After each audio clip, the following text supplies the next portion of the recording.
यहां तक जानकारी आ रही है कि मार्च अप्रैल में राज्यसभा के 4 सीटों के लिए जम्मू कश्मीर में चुनाव होने वाले हैं। लेकिन हमारा यह कहना है कि अलायंस की सरकार जल्द से जल्द जम्मू कश्मीर की 4 सीटों के ऊपर राज्यसभा के चुनाव करवाए और एक जम्मू के डोगरा को राज्यसभा में भेजे। और इसके साथ साथ हम यह भी मांग करेंगे कि जम्मू कश्मीर के अवाम को इंसाफ नहीं मिल रहा है, इसलिए जम्मू कश्मीर की उमर अब्दुल्ला साहब की सरकार अपनी कैबिनेट का और मंत्रिमंडल को विस्तार करे। एक्सपेंशन ऑफ द कैबिनेट की जरूरत है इस समय, क्योंकि अवाम नौजवानों के मसले हल नहीं हो रहे हैं और मंत्रिमंडल छोटा होने की वजह से लोगों के काम नहीं हो रहे हैं। इसके साथ साथ हम असेंबली का सेशन जो 3 मार्च से शुरू होने जा रहा है, उसमें ये मांग करते हैं कि जम्मू कश्मीर में तमाम 90 के 90 एमएलए विधायक अपनी अपनी पार्टी का बिल लेकर के आए और जम्मू कश्मीर में शराब लिक्वर के ऊपर कंप्लीट बैन प्रतिक्रिया लगाए, प्रतिबंध लगाए। आपको लगता है कि बीजेपी के एमएलए इस बिल की सपोर्ट करेंगे? करना चाहिए। हमने तो ये ऐलान कर दिया है कि 90 के 90 एमएलए को जो इसका विरोध करेंगे इस बिल का असेंबली में, उनको हम अवाम में बेनकाब करेंगे, उस पार्टी को भी। इसलिए मैं 28 जम्मू के भारतीय जनता पार्टी के जो एमएलए हैं और 90 के 90 Bharatiya Janata party, national conference, Congress, PDP और जो पीपल्स कॉन्फ्रेंस के तमाम एमएलए जो है वो ये बिल ला करके जम्मू कश्मीर में, आप देख नहीं रहे कि नशे की वजह से कितना क्राइम भी यहां पे बढ़ रहा है, यहां पे क्रिमिनल एक्टिविटीज हो रही है, यहां पे गैंगस्टर एक्टिवेट हो गए, पूरे जम्मू शहर में क्रिमिनल एक्टिविटीज और टोके की गन्स के पॉइंट के ऊपर लूट करके दिन दहाड़े। डिंपल साहब, ऐसी भी खबरें जो है वो गर्दिश कर रही है कि सुनील डिंपल का नाम भी राज्यसभा सीट के लिए चल रहा है, क्या? जी, यह पत्रकार मित्र ना जाने, यह आवाम का प्यार है,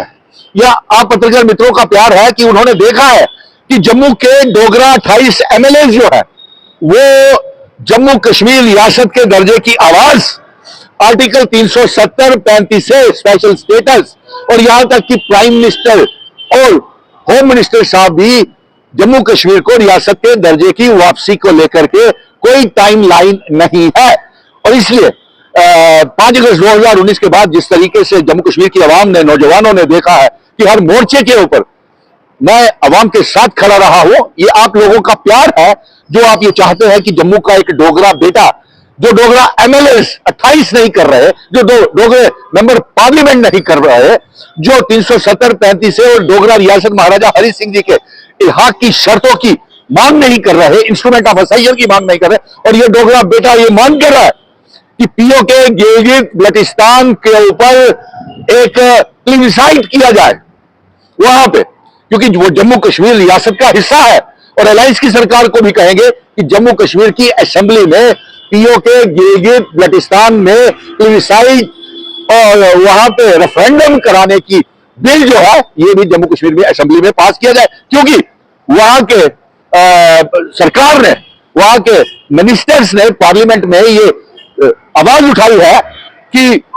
कश्मीर में प्लेबिसाइट रेफरेंडम किया जाए। अरे कश्मीर में हर 5 साल के बाद चुनाव होते हैं पार्लियामेंट और असेंबली के, हमारी चुनी हुई सरकार है, हम जम्मू कश्मीर और पीओ के गिलगित बल्टिस्तान को आजाद करवाना चाहते हैं और पीओ के गिलगित बल्टिस्तान को जम्मू कश्मीर रियासत का हिस्सा बनाना चाहते हैं, भारत का हिस्सा बनाना चाहते हैं। और ये डोगरा महाराजा हरि सिंह जी असेशन करके गए हुए हैं, इसलिए अगर जरूरत है तो 3 मुद्दों को लेकर के मैं इस समय जो मांग कर रहा हूं, एक, जल्द से जल्द पहले राज्यसभा के 4 सीटों के ऊपर चुनाव करवाए जाए। नंबर 2,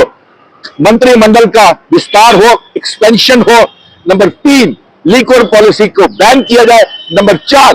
खुल करके डिबेट आर्टिकल 370 35 से स्पेशल स्टेटस के ऊपर असेंबली में होनी चाहिए। और नंबर 5 जो ये है कि पीओ के गिलगित बल्टिस्तान को रेफरेंडम होना चाहिए वहां पे, और जम्मू के एक डोगरा बेटे को, जिसने जो ना हरा हुआ एमएलए, ना एमएलसी और ना मेंबर पार्लियामेंट हो, उसे राज्यसभा की सीट के ऊपर जम्मू कश्मीर की जंग लड़ने के लिए, डोगरा रियासत की वापसी के लिए नॉमिनेट करके राज्यसभा में भेजा जाए।